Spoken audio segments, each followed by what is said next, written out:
Karena manuver-manuver dari Presiden Joko Widodo pada waktu lalu itu setidaknya membuat pendukung dari Presiden Joko Widodo itu marah, kecewa, dan bahkan juga dari kader-kader PDIP juga marah dan kecewa.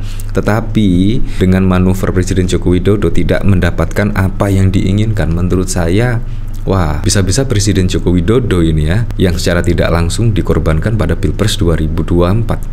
Kalau memang ini benar-benar terjadi, wah, ini memang politik tingkat tinggi ya, yaitu Presiden Joko Widodo ini menyandra tapi tersandra.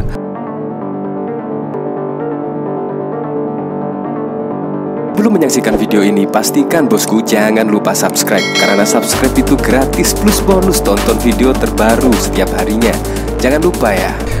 Ini yang cukup mengejutkan ya. Kalau kita lihat pada saat lalu, bahkan Presiden Joko Widodo itu tidak ada sumringah-sumringahnya ya. Ya terlihatlah wajah murung dan lain sebagainya, dan bahkan juga dikomentari oleh warganet-warganet di Twitter. Nah, bahkan kalau kita melihat dari sini juga ya, Presiden Joko Widodo bahkan juga hampir sama, murung. Entah apakah Presiden Joko Widodo akan berpisah dengan rakyatnya, tidak bisa melakukan aktivitas belusukan, dan tidak bertemu dengan rakyatnya? Apakah demikian? Ataukah kekuasaan Presiden Joko Widodo itu sudah habis, artinya tidak bisa memberikan kebijakan-kebijakan lagi? Karena pada tanggal 20 Oktober masa jabatan Presiden akan habis. Apakah seperti itu? Karena terlihatlah di sini dari dua video yang beredar terlihat wajah murung. Dan ternyata apakah terkait dengan hal ini, yaitu Pengadilan Tata Usaha Negara PT UN membacakan putusan soal gugatan tim hukum PDI Perjuangan ihwal pencalonan Gibran pada 10 Oktober 2024. Status Gibran artinya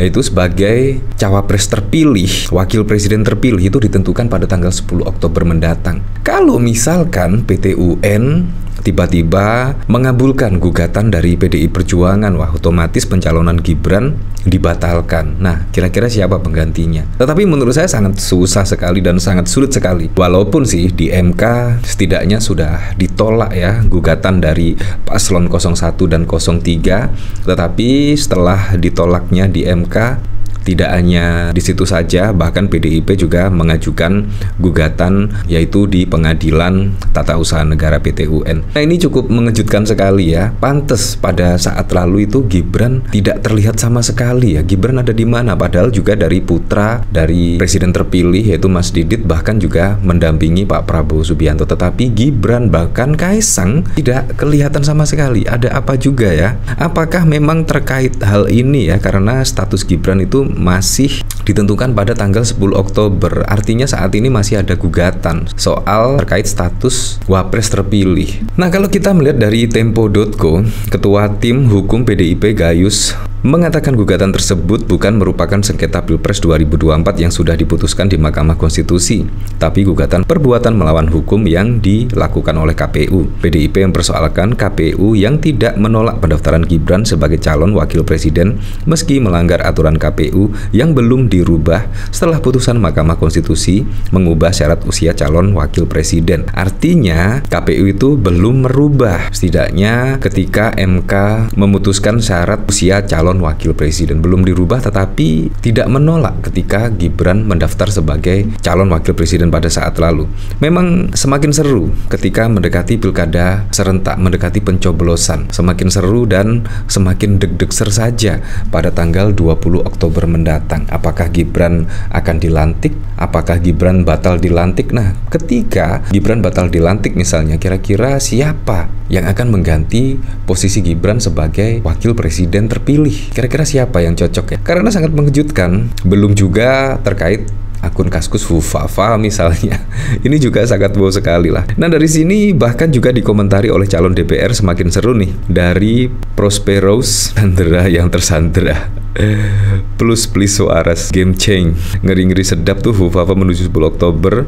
Sekarang lagi kemana ya? Tidak berseliweran di medsos. Biarkan sesama ya, seperti itulah. Ini sangat seru sekali ya, yaitu Sandra yang tersandra.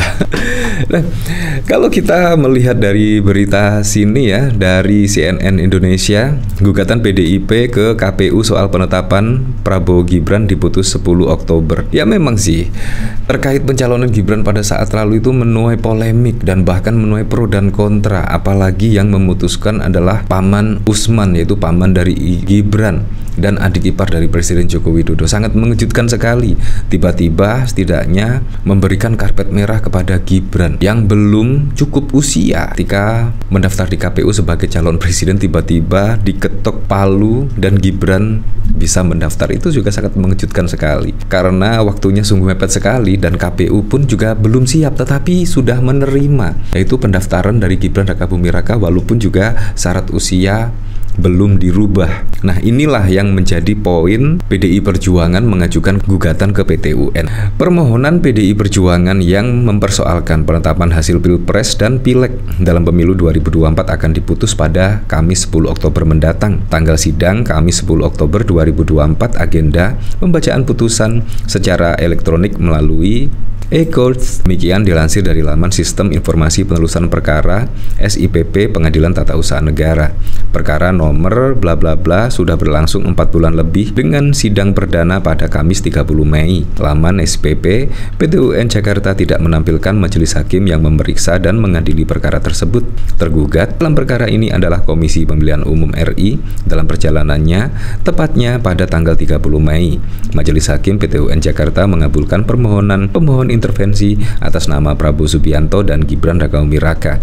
Majelis hakim menyatakan kedudukan pemohon intervensi atas nama Prabowo Subianto dan Gibran sebagai pihak tergugat dua intervensi dalam perkara nomor bla bla bla. Jumlah bukti, surat dan atau tulisan dan saksi-saksi telah dilakukan pemeriksaan. Sebelumnya, PDIP melalui Ketua Umum Megawati Soekarno Putri mendaftarkan permohonan untuk menggugat KPU pada tanggal 2 April. Wow, ini juga sangat mengejutkan sekali ya. Saya kira itu Gibran sudah tidak dakdikdukder ya pada tanggal 20 Oktober mendatang, tetapi akan diumumkannya ya, setidaknya 10 Oktober ini Gibran akan dilantik atau tidaknya. Ini juga sangat mengejutkan sekali. Ya walaupun sangat sulit sekali sih, sangat sulit menurut saya. Menurut saya Gibran pasti bakal dilantik lah pada tanggal 20 Oktober. Tetapi kalau tiba-tiba dibatalkan Gibran menjadi cawapres, wah ini juga menjadi tanda tanya besar sekali. Karena manuver-manuver dari Presiden Joko Widodo pada waktu lalu itu setidaknya membuat pendukung dari Presiden Joko Widodo itu marah, kecewa,